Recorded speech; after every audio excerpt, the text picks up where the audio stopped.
Salut à toutes et à tous, bienvenue dans ce nouveau numéro de la Lucarne. Depuis le début du reconfinement, la fermeture des librairies et des autres commerces dits non essentiels, une entreprise a été beaucoup attaquée par les journalistes, les députés et membres du gouvernement. Amazon. Amazon. Amazon. D'Amazon. Amazon. Et Amazon se gave, pardon, comme les... Oui, se gave, mais à nous de pas les gaver. Est-ce que le général de Gaulle aurait livré la France à Amazon? Même le général de Gaulle a donc été convoqué pour le sujet épineux de cette 8e lucarne, Amazon. Mais la vraie question qui se pose aujourd'hui, c'est pourquoi l'entreprise américaine est inarrêtable, même en plein coronavirus. Déjà quelques chiffres pour comprendre. Amazon, c'est plus de 96 milliards de dollars de chiffre d'affaires au dernier trimestre dans le monde, des revenus qui ont bondi de 37% sur un an, plus de 375 000 employés recrutés ces derniers mois et 100 000 saisonniers appelés en renfort pour faire face à la demande des consommateurs avant Noël. C'est simple, en ce moment, les entrepôts d'Amazon sont pleins à craquer de produits et la firme compte désormais plus d'1 million de salariés dans le monde. Chez nous, Amazon a déjà séduit 21 millions de Français qui ont déjà acheté un produit sur la plateforme. Alors pourquoi ce succès populaire agace à ce point le gouvernement? Réponse en 4 points.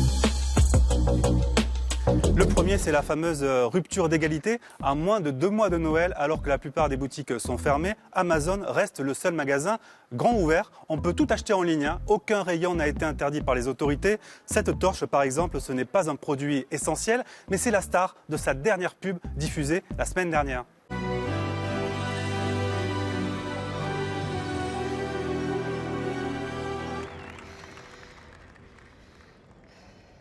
Amazon joue donc avec nos émotions, mais surfe aussi sur ce que les commerçants traditionnels ne peuvent pas forcément offrir. C'est le deuxième point fort d'Amazon qui irrite un peu tout le monde. Un choix quasi illimité de livraison ultra rapide, en moins de 24 heures pour les 150 millions d'abonnés à l'offre Prime. Mais Amazon dit aux petits commerçants, venez chez nous pour vendre vos produits. Le commerce de proximité, c'est quelque chose qui est très important. 10 unités sur 10 sur Amazon.fr sont vendues par des entreprises tierces, dont des commerces, et il est absolument important que tous les commerces de France se mettent à vendre en ligne. Troisième point, des prix imbattables par les petits commerçants, et c'est bien le problème. Fin novembre, c'est le Black Friday, une période d'énormes réductions sur les produits. Ça devrait permettre à Amazon d'engranger des ventes records alors que les petits commerçants ont leur rideau baissé. Cette année, Amazon a même osé une campagne de promo un mois avant, en plein reconfinement. Le gouvernement a moyennement apprécié. Moi, j'ai demandé à Amazon la suspension de la campagne sur le pré-Black Friday parce que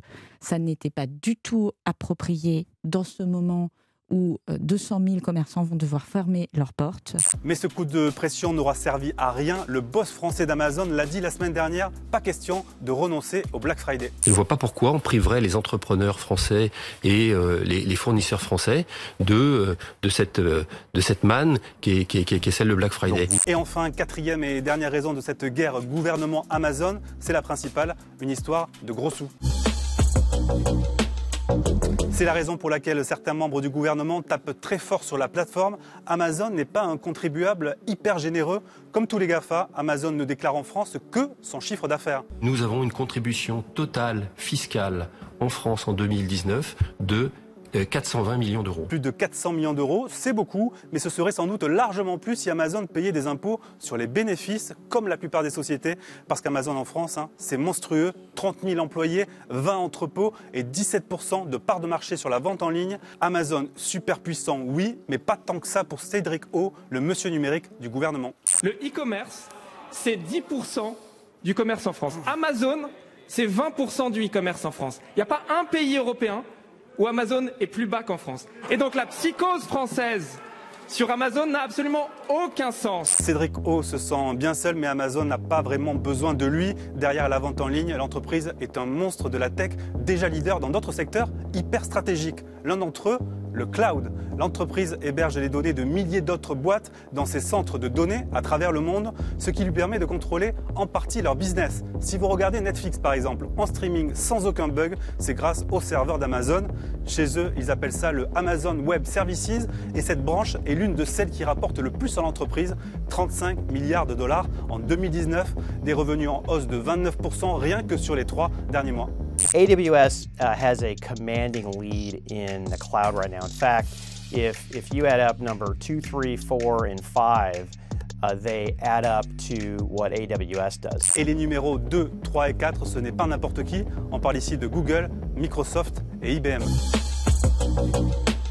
Et derrière le monstre Amazon, il y a bien sûr l'homme le plus riche du monde, Jeff Bezos, 194 milliards de dollars à lui tout seul.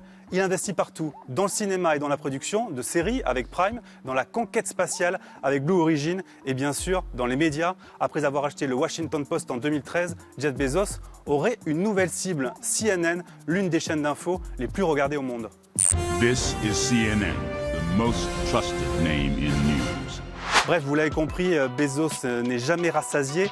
Merci de nous avoir suivis. Merci aussi à Harold Grand d'avoir préparé avec moi ce numéro. N'hésitez pas à débattre dans les commentaires sous la vidéo. À bientôt.